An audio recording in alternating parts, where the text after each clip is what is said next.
All right, so we're here with 10 times CrossFit Game, well, soon to be 10 times CrossFit Games competitor Noah Ohlsen.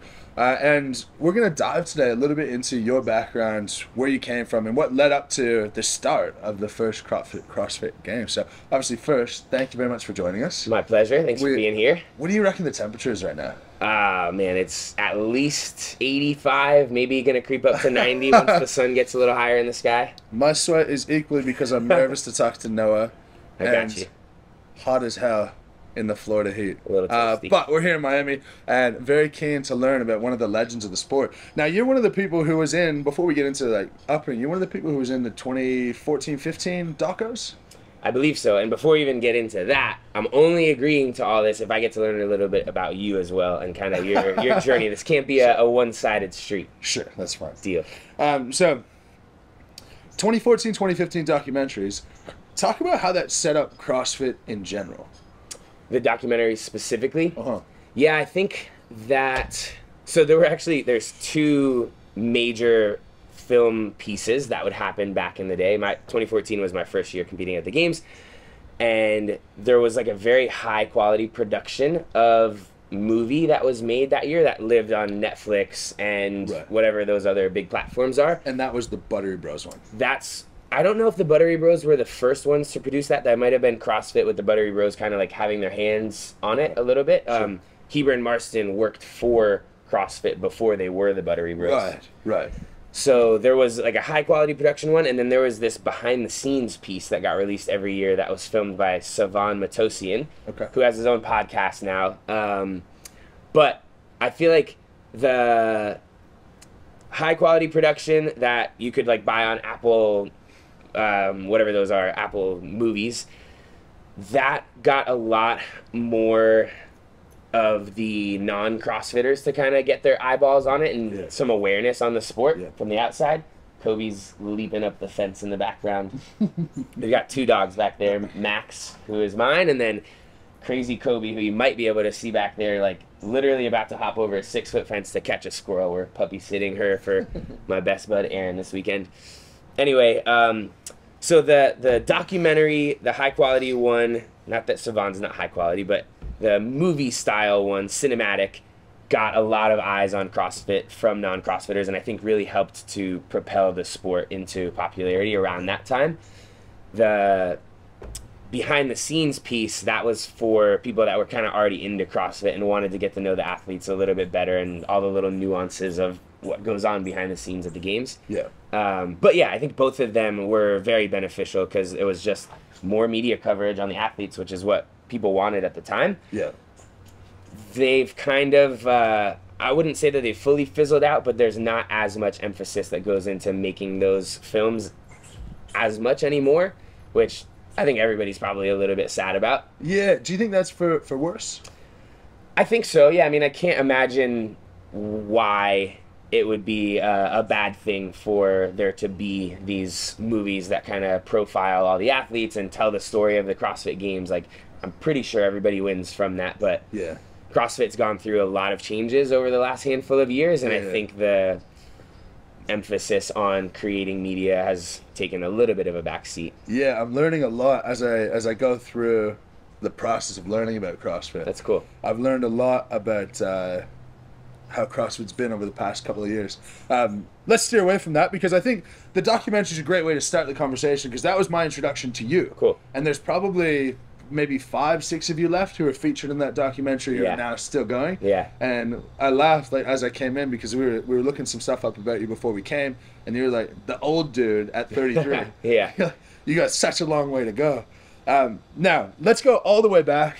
Talk about where you were born and like your early upbringing. Cool. I was born in Providence, Rhode Island, which is like the northeastern part of the United States. Yeah. And moved down to South Florida for the most part when I was very young, like 2 years old. So I've kind of grown up from West Palm Beach all the way down to Miami. Like every 10 years, I just moved a little further south. Okay. I guess my next step would be the Keys, as southern as you can get in the United States. But yeah, I am used to the South Florida everything that comes along with it, the weather, the people. Miami's a bit different from the rest of South Florida, but I've come to love it as well. Why were you moving so often?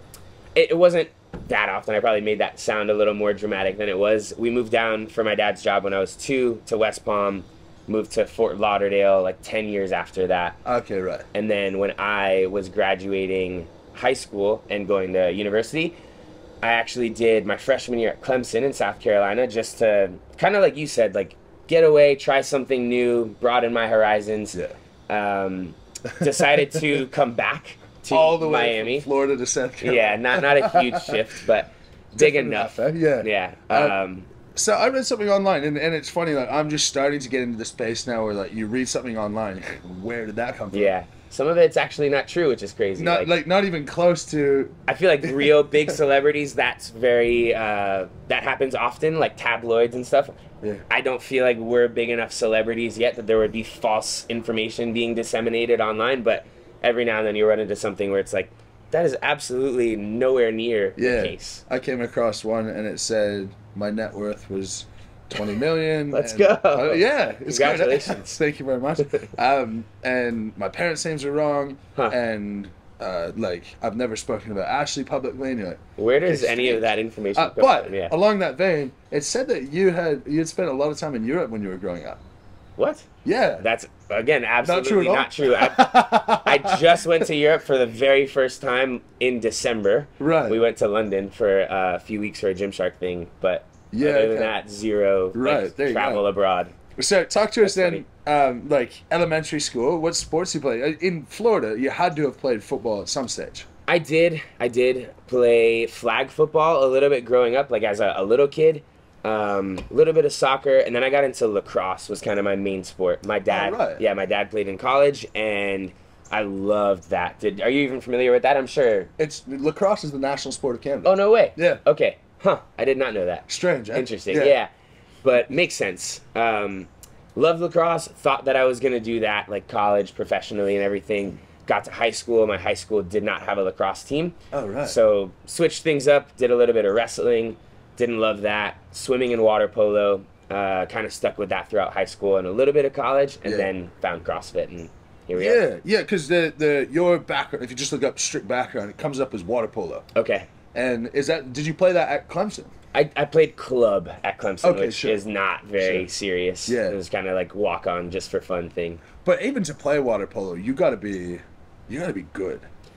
Like, yeah, I guess. Just to tread the water. Right, you know what sure. I mean? There's a baseline level of skill there, but it was not like very impressive by any means, the level at which I played, I would say.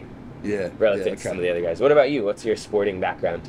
Oh, like all over the shop. Everything. So before strongman was powerlifting.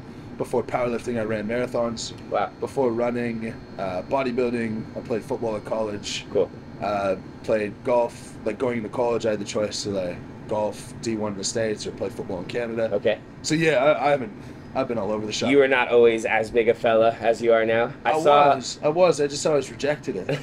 Okay. Well, I saw a post that Ashley made that was like a time lapse of your relationship. Yeah. And at the very beginning, you were not as beefy as you are now. No, but even when the early and it's amazing. Like my face and head, just like and my neck just slowly keep growing up. Like it's like a pyramid man. But even those early stages, I was still 230, 235. Okay. Like that's high school, college, you were that big? Yeah, like when I bodybuilded, I looked horrible. Like I was so thin, I looked frail, and I was 200 pounds. Yeah, okay. So throughout high school, you were playing all different sports, didn't really find your like true passion. Now, in and amongst that, did you always sort of identify as an athletic person, or what was the goal in playing sport? I think I did, growing up, have the desire to be an athlete, but never really, outside of maybe when I was playing club lacrosse in like middle school, I don't think I ever had the desire or the vision of being a professional athlete at any point in time, and had definitely given that up by the time I got to college and was studying I got my master's in strength and conditioning exercise physiology, and just imagine myself on the other side of things, potentially being a coach for other professional athletes. And right around that time in college was when I found CrossFit, fell into it, realized that it was a professional sport that you could turn it into. At that time, making a living on doing CrossFit wasn't really as much of a thing. You know, people were just starting to put some money into it. Athletes were just starting to be able to do it full time. Yeah. And so I kind of fell into this life of being a professional athlete, which I had no desire to, but had no resistance to either. I was like, this is actually pretty cool. I can work out all day, every day, and make a bunch of money doing it. Sure, why not? Yeah, yeah. Now, that's funny to think that you got into this, and you sort of see the new wave of talent, say like mostly on the girls' side, the Mal O'Brien, Emma Lawson, Emma Carey. You see these people who knew that it could be a professional sport from when they were 12 years old, and now you have people young and ambitious to become professional early. But let's take a step back, because you were going through college, you sort of jumped around sports. You moved for your dad's work. Like, talk about your parents a little bit and their role, because, you know, my clothing brand, Lift Heavy, Be Kind, for me, that's more of a aspiration. There's many times in the past where I haven't been the kindest, but like, you are the nicest dude. And like, that's a consensus of everyone. If you say Noah Ohlsen, that's like, people think of that before they think of you as a CrossFitter. And like, that's cool. Probably the most admirable thing about you. I don't know. I'm sure you've been told that before. Perhaps not to that extent. And similarly, like, I don't think that I was always the nice guy, and not that I was the mean guy. I just was probably a little bit more neutral, and we can dive deeper into a little bit of that, but I didn't want to.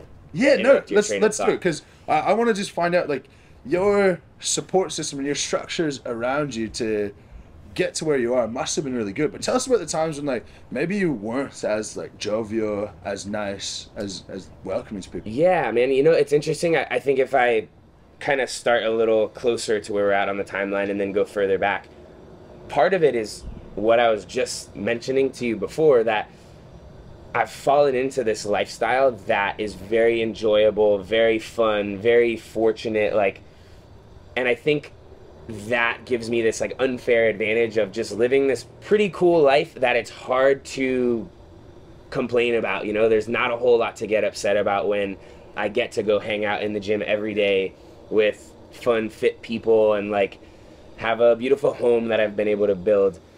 I think if that weren't the case, if I was maybe going the more traditional route of working a 9-to-5 in a job that I didn't really love, I can imagine it being harder to be quite as happy, you know? Sure. So do you attribute your satisfaction in your life with your attitude towards other people? I think that's part of it for sure. I don't think that's unfair. Yeah. I think that's pretty profound, really. Yeah. Yeah, no, I think that they both play into each other too. Like the more that I can get, the better my life is, and the more that I can like interact with other people and give and get from them, like positivity, I think the better my life becomes, and it's kind of like this positive snowball effect. Yeah. Prior to any of that, I think I was much more, and I've talked about this before, but just like self-conscious, not as confident in who I was as a person, so I was a lot more introverted and neutral and dialed back, you know, because I was trying to figure out where I fit in with the world. No, Ohlsen, introverted and neutral. Yeah, for sure. Definitely. Wow. And that would have been like up into college. Yeah, I think so. I don't think I really felt confident in who I was as a person until, honestly, maybe like the last 7-8 years. Where I've established a career, which I don't think should define everybody, but it definitely has played a major role in like shaping my lifestyle. Yeah. But prior to that, I was trying to figure it out and like trying on different suits too, you know, like there were times where I was like, maybe I am supposed to be the tough guy that's super confident in himself, and tried that, and I was like, oh no, that's not for me. And it was got like negative feedback from my people around me too. They're like, what are you doing? This doesn't feel good. And I was like, yeah, it really doesn't. Let me take that one off and try something else. But I don't know, the skin that I'm in now just feels really good, and I think that makes it easier to live it. Do you know, we'd have a lot of parallels because we've got a similar educational background. And so I always talk all the time, and I'm like, okay, I'm world's strongest man, and it's largely because I'm incredibly lucky. And people who don't have the same background think that that's like you're insulting yourself or something. And so I have the same feeling as you. We're like, I sort of fell into this, and we don't control our height, our muscle insertions, our natural neural drive, our tendon length, our tendon stiff, all that stuff that goes into being incredible. And so you're like, yeah, you kind of fall into it. And I have the same feeling, and obviously like, I'm way, way earlier stages than you, but it's like, you're building a debt of just like luck. Yeah. And you're like, the best thing you could give back to the world is just a bit of positivity. Totally. I like that perspective a lot. Yeah, hugely admirable on that side. Thank you. So you said you're 33 now. You said 32. 32? Give me that extra year. Need it. You said it wasn't until about 7 years ago that you really started to come into your own and stop trying on those different suits. And I think it's really funny that most people would sort of think of high school, you're really finding yourself, and then that's established when you're 18, and like now you're an adult and you move on. But for you, it was 25. I'm 27 right now, and I really think like there's still so much to go and so much to discover. If I think of myself at 18, and hopefully this helps the younger people out there. At 18, I was going into college, and there's this funny, like you look at the things you did when you were younger, and you just cringe. Yeah, for sure. I had a hat that I got from the football team. Okay. When I went down on a visit, and I was going down early for training camp. There's a picture of me in my car wearing the hat backwards, and I've got like my glasses on that like I only use to read, and I really don't even use it to read. And I'm like, maybe I'd be like tough, smart, cool guy. Okay. And you're like, tough, smart, cool guy. I like that. Let's try that. Turns out I'm none of the three. Okay. Crying shame. I feel like you're a little bit of all of them so far from our experience, but it was like, you think of the number of different people, and like it's amazing how you actively try to be something. Right. And like multiple times over, you'll try to be something, and it's almost like eventually you just give it up. And like, for sure, you're not trying to wear something anymore, and you're like, whoa, this is just it, dude. 100%. And it's almost like what you said. It's directly proportionate to how much you accomplish with your life. Because if you're not who you would hope to be, you feel like you need something extra. You need to put on something, and 100% of the time when you put on something, it is not palpable to anyone. Yeah. And then you almost have to like accomplish enough yourself. Just go like, look, this is me, and I'm happy for this to be me. You like it, you hate it. I'm doing what I can do. Yeah, that's beautifully said. I've had a hard time putting that into words over the last however many years I've been talking about this, because I do think that for a while you have to experiment and try to be different people. And I think, like you said, if there's anybody out there listening to this, that's okay. Like, you kind of have to go through that for a little while until you do decide to just be yourself. Maybe this is encouragement that, like, hey, you can stop trying all these other things and just be you. But I think you maybe don't know who you really are until you've experimented with different versions of yourself. Yeah. And that's okay, right? Like, I think a lot of people freak out. They graduate college and they're like, man, I don't even know what I want to do or who I'm going to be or what I'm going to be. And I think it's okay to try different things. Like, life is so long that if you try something for a whole year, commit to it. If that's not what it is, that's fine. You're not a failure. Like, move on and try something else. Yeah. It's almost like the Gary Vaynerchuk style of thinking, where he'll take a 50-year-old and go like, completely you might have 50 years left. Yeah. You think you're done. You got 50 years to go. Totally. But I think if I've gained one thing, it's that like intuitively it makes a lot of sense. Like, you haven't always been this way, but I'm like emotionally I'm like no, like Shirley in high school who's like fun, gregarious, out there. But that's really cool to know. And I think hopefully, if we're doing life right, we could sit down in 10 years and see the exact same thing about ourselves today. And go, I just keep becoming more of what I hope to be. Totally, yeah. What do we know so far? We're not there yet, but hopefully got a ways to go. 100%. That takes us up into college. That's when you started CrossFit. I think we should stop this now. We're going to hit another part 2, and we're going to talk a little bit more about the CrossFit side. Your whole journey over the past 10 years has been incredible. And I think we probably got a part 3 coming as well. Thank you. Sounds good to me.